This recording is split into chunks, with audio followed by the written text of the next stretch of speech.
ഇവിടെ പരിചയപ്പെടുത്താൻ പോകുന്നത് ഈ വാഴത്തോട്ടത്തിലെ വാഴയെ കുറിച്ചാണ്. വാഴ ഒരു അത്ഭുത സസ്യമാണ്. വാഴ ഉഷ്ണമേഖല സസ്യമാണ്. വിവിധ ഇനങ്ങളിലുമുണ്ട്. ഇനി നമുക്ക് വാഴയുടെ പല ഭാഗങ്ങളും പരിചയപ്പെടാം. ഇതാണ് വാഴയില. വാഴയിലയുടെ ഇളയ ഇല വെച്ചിട്ട് നമ്മൾ തോരനുണ്ടാക്കാറുണ്ട്. വാഴയില നമ്മൾ എന്തിനാണ് ഉപയോഗിക്കുന്നത് വെച്ചാൽ, വാഴയിൽ നമ്മൾ ഭക്ഷണം വിളമ്പാനും പിന്നെ ഭക്ഷണം പൊതിഞ്ഞ് സ്കൂളിലേക്കൊക്കെ കൊണ്ടുപോകാനുമാണ്. പിന്നെ ഒരു കാര്യം, വാഴയിൽ ഭക്ഷണം പൊതിഞ്ഞ് എന്നിട്ട് വേവിച്ച് നമുക്ക് കഴിക്കുമ്പോൾ വളരെ ഗന്ധവും രുചിയുമാണ്. ഇതാണ് വാഴച്ചട്ട. ഇത് നമ്മൾ കരകൗശല നിർമ്മാണത്തിന് നമ്മൾ ഉപയോഗിക്കും. ഇനി ഇതിനുള്ളിലെ വാഴത്തണ്ടുണ്ടാകും. വാഴത്തണ്ട് ഒരു വെള്ള നിറത്തിലുള്ള നാര് പോലെയുള്ള ഒരു കമ്പാണ്. ഈ വാഴത്തണ്ടിനെ നമ്മൾ ഉണ്ണിപ്പിണ്ടി, ഉണ്ണിക്കാമ്പ്, ഉണ്ണിത്തണ്ട് എന്നൊക്കെ വിളിക്കാറുണ്ട്. ഭക്ഷണമായും ഔഷധമായും നമ്മൾ ഉപയോഗിക്കാറുണ്ട്. ഇതാണ് വാഴക്കന്ന്. ഇത് നമ്മൾ കൃഷി ആവശ്യത്തിനാണ് ഉപയോഗിക്കുന്നത്. ഈ മണ്ണിനടിയിലാണ് വാഴക്കിഴങ്ങുള്ളത്.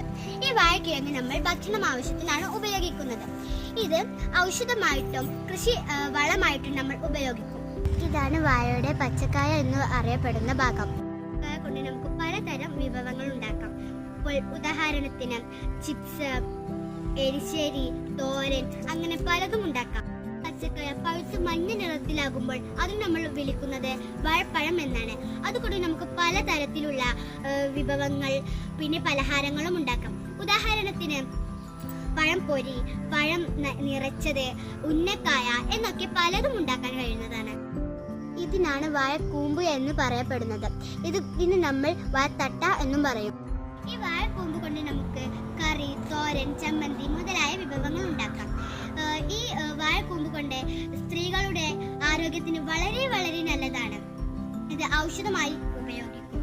വാഴ എന്ന സസ്യത്തിന്റെ എല്ലാ ഭാഗവും നമുക്ക് ഉപകാരപ്രദമാണ്. കാരണം ഭക്ഷണം കഴിക്കാനും ഭക്ഷണം വിളമ്പാനും ഔഷധത്തിനൊക്കെ നമുക്കത് ഉപകാരപ്പെടും. അതുകൊണ്ട് തന്നെ വാഴയെ പരിസ്ഥിതി സൗഹൃദ സസ്യമാണ്. നമുക്ക് പച്ചക്കായ കൊണ്ടൊരു തോരൻ ഉണ്ടാക്കാം.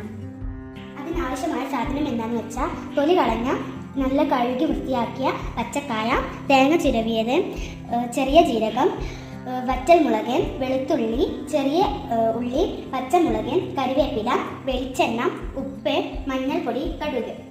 അത് നമുക്ക് ചൂടായ പാത്രത്തിലേക്ക് പച്ചക്കായ ഇടാം. ഇനി നമുക്ക് ആവശ്യമായ ഉപ്പിടുക. ഇനി നമുക്ക് ആവശ്യമായ മഞ്ഞൾപ്പൊടി ഇടാം. ഇനി നമുക്ക് അത് വേവാനാവണ അത്ര വെള്ളം ഒഴിക്കാം. ഇനി നമുക്ക് ഇളക്കി യോജിപ്പിക്കാം. ഇനി നമുക്ക് വേവുന്നത് വരെ അടച്ചു വെക്കാം.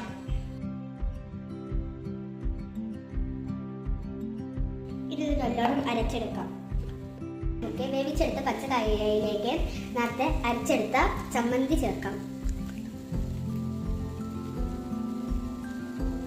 ഇനി ഇത് നന്നായി ഇളക്കി യോജിപ്പിക്കാം. ചൂടായ പാത്രത്തിലേക്ക് വെളിച്ചെണ്ണ ഒഴിക്കാം. ചൂടായ വെളിച്ചെണ്ണയിലേക്ക് ആവശ്യമായ കടുകിടാം. ഇനി അതിലേക്ക് വറ്റൽമുളക് ഇടാം. ഇനി കറിവേപ്പില ഇടാം. ഇനി നമുക്ക് അത് ഇതിലേക്കിടാം. നല്ല സ്വാദിഷ്ടമായ